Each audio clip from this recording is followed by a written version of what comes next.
Dalam nama Bapa dan Putra dan Roh Kudus. Amin.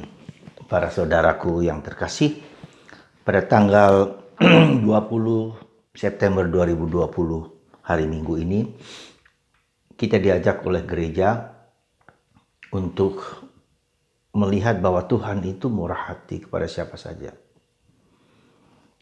Dan Tuhan memberikan kesempatan kepada kita untuk berkembang, untuk tumbuh. Karena itu, karena jatah setiap orang diberikan Tuhan dengan berlimpah, maka kita tidak pernah boleh iri. Tidak boleh cemburu. Tidak boleh membanding-bandingkan saya dengan orang lain. Karena itu kita mohon berkat Tuhan, mohon doa dulu. Bapa, Putra dan Roh Kudus, amin. Bapa di surga, berkatilah kami. Semoga kami dapat menyelami rancangan Tuhan yang lebih indah daripada apa yang kami pikirkan dan renungkan. Demi Kristus Tuhan dan pengantara kami. Amin. Saudara, Yesus memberikan perumpamaan tentang pekerja yang datang pagi, jam 9, jam 12, jam 10, jam 12, jam 3, jam 5. Dan semua mendapat upah 1 dinar seperti yang sudah disepakati bersama. Tetapi kemudian yang bekerja lebih awal, 9 pagi, itu mendapat sama 1 dinar dengan mereka yang bekerja jam 5. Dan yang jam 9 ini mengeluh, seolah-olah si tuan itu bertindak tidak adil. Dan Tuhan mengatakan tidak, kita sudah berjanji 1 dinar, maka kita mendapatkan seperti yang sudah kita dapatkan. Dan tidak boleh kita compare, membandingkan, cemburu, iri karena seseorang mendapat lebih daripada yang lain. Ada beberapa hal yang mungkin bisa kita renungkan. Pertama, soal iri bisa jadi demikian. Ya. Kedua, cara pandang kita. Kita memandang segala sesuatu seringkali karena secara ekonomis, berdagang. Ya, berdagang, saya bekerja keras dan harus mendapatkan upah. Dan itu sistem ekonomi yang demikian, memang demikian, wajar secara ekonomi. Tetapi jangan lupa dalam relasi dengan Tuhan bukan berdagang. Nah, bukan berdagang, tetapi belas kasihan Allah. Allah itu murah hati, Allah itu baik. Dan kalau kita menerapkan ekonomi kepada Tuhan, maka sesuatu yang tidak tepat di situ. Nah, dampaknya seperti apa, akibatnya seperti apa, itu kita lihat beberapa hal kita. Misalnya, saya sebagai pastor sudah bekerja mati-matian, sudah bekerja apa saja untuk umat. Dan seolah-olah saya mengharapkan anugerah yang besar karena saya sudah memberikan diri kepada umat. Nah, ini berdagang. Saya berdoa rosario, saya berdoa novena, saya berdoa apa saja. Tapi kenapa saya menderita? Kenapa saya sakit? Kenapa anak saya berantakan? Ini juga berdagang. Jadi seolah-olah kita itu menyuap Tuhan supaya kita mendapatkan apa yang kuinginkan. Bukan apa yang Tuhan kehendaki. Jadi bacaan pertama hari ini bicara rancanganku beda dengan rancanganmu. Antara langit dan bumi. Rancanganmu di bumi dan rancangan di atas. Nah, jadi sikap begini, hati-hati saudara, ini suatu peringatan bagi kita supaya dalam relasi kita dengan Tuhan kita tidak boleh berdagang. Prayer should be accompanied by humility. Prayer should be accompanied by humility. Santa Teresa dari Avila, doa hidup rohani harus dibarengi dengan kerendahan hati, tidak menuntut. Seperti seorang pegawai yang melakukan pekerjaan dengan baik, dikasih atau tidak dikasih, it is up to God. Tuhan kasih atau tidak kasih terserah Tuhan. Ini seorang hamba yang sungguh-sungguh abdi, yang hanya membaktikan diri kepada Tuhan. Belas kasihan Tuhan yang menjadi pegangan kita. Nah, inilah yang saya sebut dengan rancangan dalam kitab Nabi Yesaya, rancanganku dengan rancangan Tuhan lain. Ya.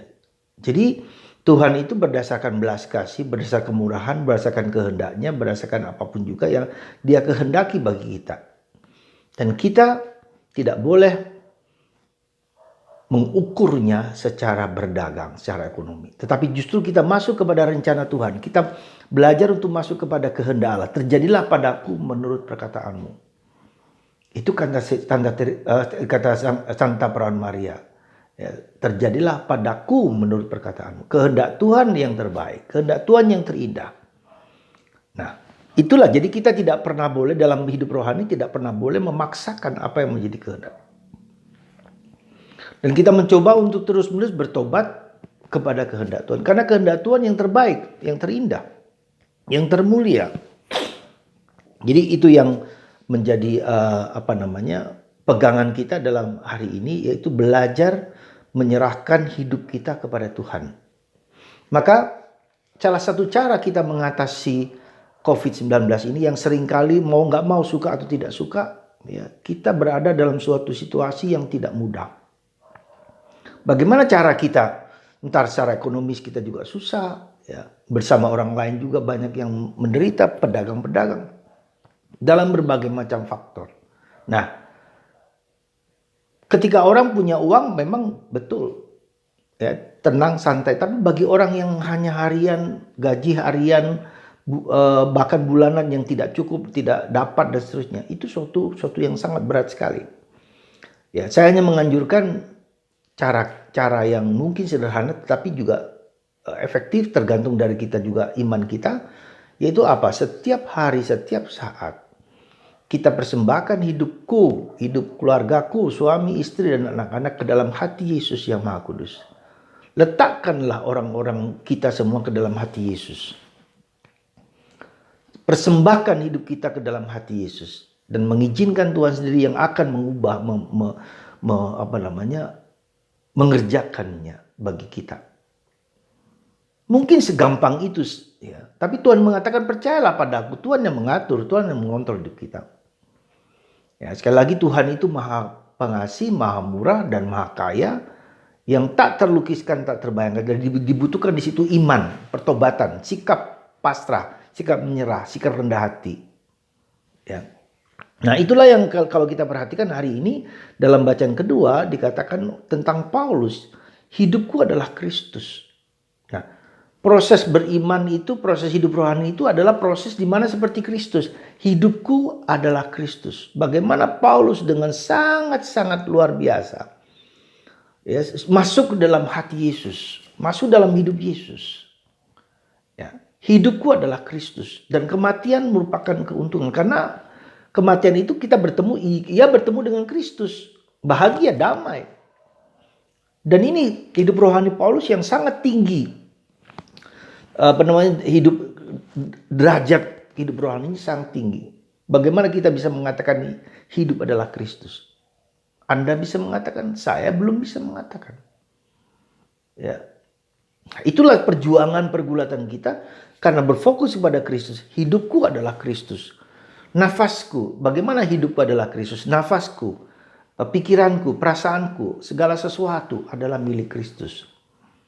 Di tempat lain Paulus mengatakan, semenjak aku mengenal Kristus, segala sesuatu kuanggap sampah.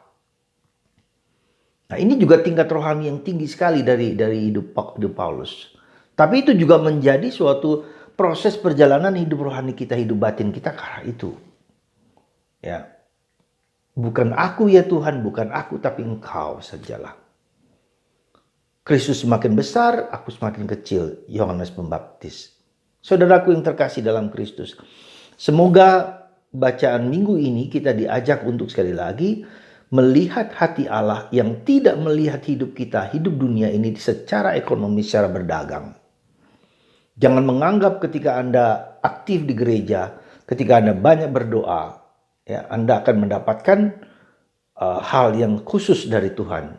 Kalau tidak didampingi dengan kerendahan hati, kalau tidak didampingi dengan ketulusan hati, ya, maka kita akan kecewa. Ya. Tetapi itulah hidup rohani, berarti kekecewaan itu juga seringkali perlu supaya kita mengubah. Bukan ketika kita kecewa tidak bahagia lalu kita memulai bersandar kepada Dia. Bukan aku lagi, bukan kekayaanku, bukan hartaku, bukan ekonomiku. Aku punya banyak hal. Ya, sekarang ini ketika orang kaya sekaya apapun, ketika dia kena virus, kekayaannya apa yang bisa dia bantu? Nggak bisa juga. Semoga saudaraku terkasih, minggu ini semoga kita semua dikuatkan, diteguhkan dalam pengabdian kita kepada Tuhan, kepada Yesus, dimanapun kita berada. Puji syukur kami aturkan kepadamu, ya Tuhan. Aku ini hamba-Mu, aku anak sahayamu. Tuhan memberkati kita semua. Bapa di surga, berkatilah anak-anak-Mu yang mendengar video ini.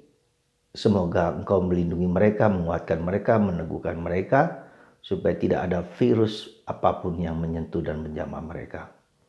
Diberi berkat damai dan kerendahan hati untuk mempersembahkan segalanya ke dalam hati Yesus yang Maha Kudus.